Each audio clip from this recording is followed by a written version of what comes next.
तुलसी विवाह व्रत की विधि एवं महिमा।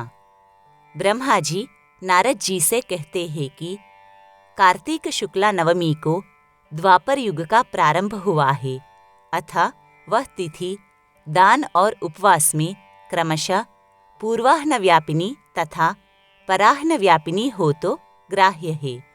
इसी तिथि को मनुष्य शास्त्रोक्त विधि से तुलसी के विवाह का उत्सव करे तो उसे कन्यादान का फल होता है। पूर्व काल में कनक की पुत्री किशोरी ने एकादशी तिथि में संध्या के समय तुलसी की वैवाहिक विधि संपन्न की। इससे वह किशोरी वैधव्य दोष से मुक्त हो गई। अब मैं उसकी विधि बतलाता हूँ।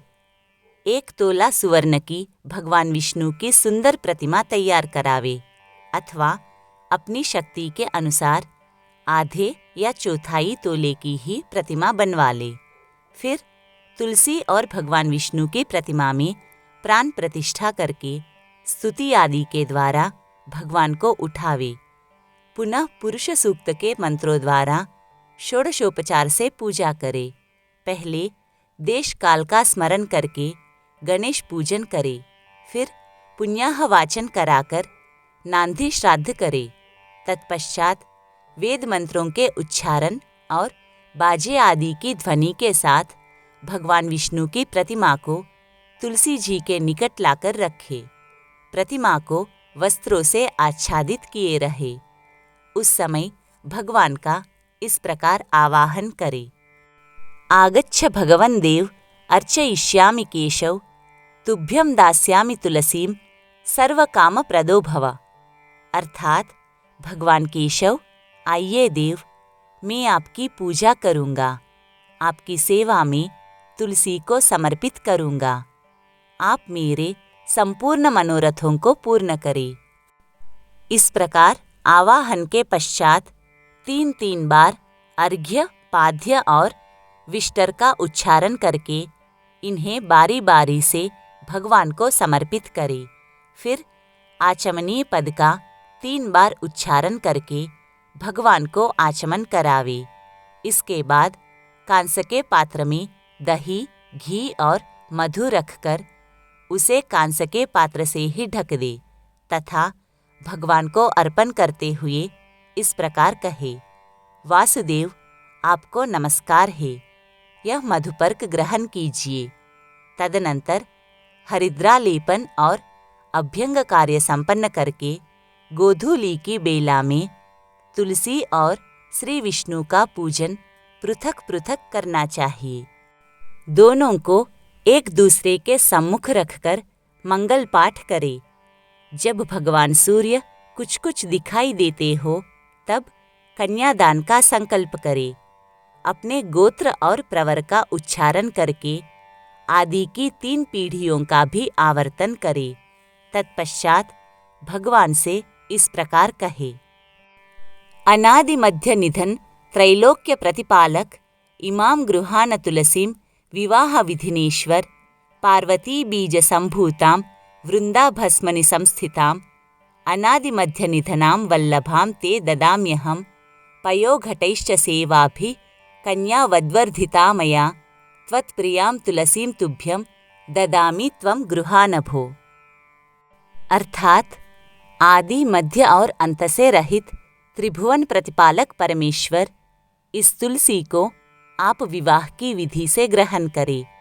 यह पार्वती के बीज से प्रकट हुई है, वृंदा की भस्म में स्थित रही है तथा आदि, मध्य और अंत से शून्य है। आपको तुलसी बहुत ही प्रिय है, अतः इसे मैं आपकी सेवा में अर्पित करता हूँ। मैंने जल के घड़ों से सींचकर और अन्य प्रकार की सेवाएं करके अपनी पुत्री की भांति इसे पाला, पोसा और बढ़ाया है।